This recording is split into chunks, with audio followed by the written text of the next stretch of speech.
Guys, umpisa na naman natin ang ating panibagong umaga. Panibagong umaga. So yun guys, nag-almusal ako niya ng noodles. Ayan, Korean noodles naman yan guys. Ayan, nag-level up na tayo ng kaunti. Tapos scramble egg, tapos hotdog. Tapos yung hotdog ko guys is tender juicy. Chicken tender juicy with cheese. O, di ba? Tapos crumble egg. Ayan siya guys. So, ayan yung Korean noodles. Tapos kanin, ayan. Mabigat na almusal ang ating gagawin for today's vlog guys. Kasi, syempre pasalamat kasi Friday. Thanks God, it's Friday. So, ayan guys, napaprepare ako ng aming almusal pala guys. Katunayan yun guys, wala pa akong panghilamos, ayan. Galing pa talaga ako sa yan guys, pungas-pungas. Galing pa sa higaan. Ayan. Tapos, ayun. Ang kadalasan kasi naming agahan dito guys is yung luto na binibili namin sa palengke. Meron kasi dito malapit sa amin guys na food court. Ayan. Malapit lang din sa palengke. Masasarap yung kanilang mga pang-almusal doon. So parang iba-iba naman kasi halos buong linggo doon na kami bumibili ng pang-almusal. So sabi ko magluluto naman ako kasi yung hapunan namin na kanin hindi namin nagalaw kagabi. Kasi yung kagabi kasi guys or kahapon 7-Eleven, ayan may 50% off. So nagaya yung anak ko na pupunta daw kami sa 7-Eleven kasi mamimili ng pagkain na kung ano mang magustuhan kasi 50% off nga. Pagkadating namin doon guys halos nagkaubusan na yung gusto namin wala na doon na nabili na ng iba. So bumaksak kami sa noodles na lang.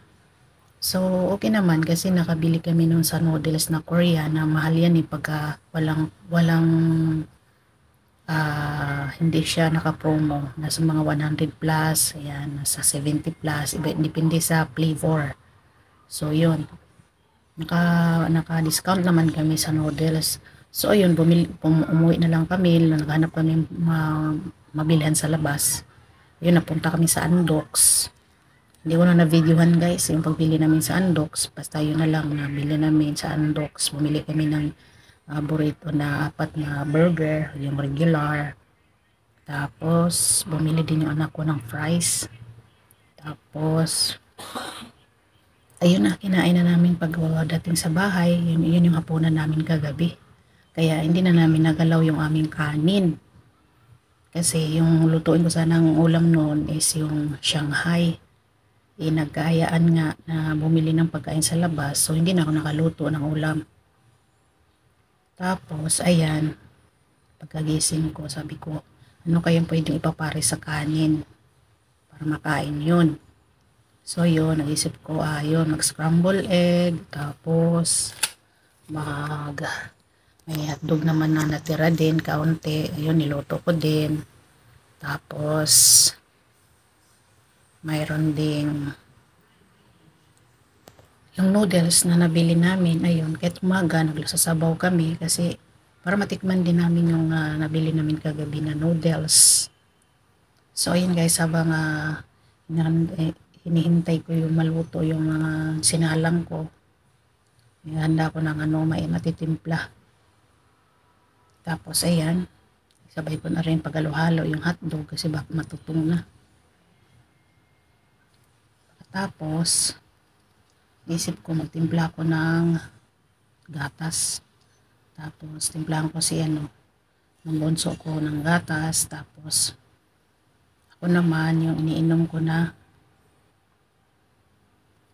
fiber. So, inuna ko muna yung pagtatanggal sa hotdog kasi luto na siya. Tapos susunod ko naman yung noodles. Ayun. Yun lang teknikan ko guys. Pagka na ako'y nagluto para medyo makatipid tayo sa gas. Pagka may isasalang kayo, sunod-sunod nyo na para habang mainit pa yung kawali nyo o kaya kaserola nyo. Sunod-sunod nyo na para hindi pa na bukas hindi sa gas. Ayan, so nawala pala kaming mainit na tubig. Kailangan ko magpakulo ng tubig. Ayan. kasi nagagatas yung bunso ko. Need ng mainit na tubig. Ako naman hindi na ako nagkakape masyado guys kasi may acid reflux ako. Ayan. Ayun, so ako may iniinom lang ako bago kumain yung Fibrocin. Dati yung calcium ano ba yun? Basta pang ano rin sa fiber guys para tumulong para malinis yung bituka. Makalabas agad yung mga kinakain sa bawat araw. Ayun. So yun, inahanda ko lang muna yung mga kutsara, tinidor, panandok, pinggan kasi nga malapit na kami makakain ng agahan. So maingay ang eroplano guys. So kung narinig niyo eroplano, ayan, malayo-layo lang naman kami dito sa airport guys kasi ang airport is Pasay. Sa amin nga Rizal to sa amin Kainta. Pero ayun, maingay eroplano. Ayun, so inahanda ko yung pang timpla sa noodles.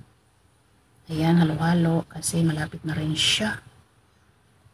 Malapit na rin yung aming noodles. Ayan. Ayan, kung kayo nakaka-relate ba kayo guys pag nagno-noodles kayo ng umaga. Kadalasan akong noodles tanghali. Pero tayo mga ordinaryong Pilipino. Ayan. Kahit umaga, noodles, tanghali, noodles, gabi, noodles. Tapos yun lang, tuloy-tuloy lang, halo-halo. Ayan. Masarap yung Korean noodles guys. Yung ano niya, iba yung texture ng noodles kaysa yung noodles na Lucky Me. Yung Lucky Me kasi masyadong matapang yung kanyang lasa, maalat, tapos iba. Ang layo talaga ng kaibahan ng Lucky Me guys sa Korean noodles. Kaya gusto ko siya, kaso lang medyo pricey. So ayun, tinitimpla ko na yung Fibrocin guys. Yun yung iniinom ko muna bago ako kain ng agahan or almusal o ano man ang unang kong kakainin. Inom muna niyan. So ayan. Malapit na yung noodles. So gagawa na ako ng gatas para doon sa bunso ko. Sige lang. So yan lang muna guys ang mai-share ko sa inyo. Maraming salamat.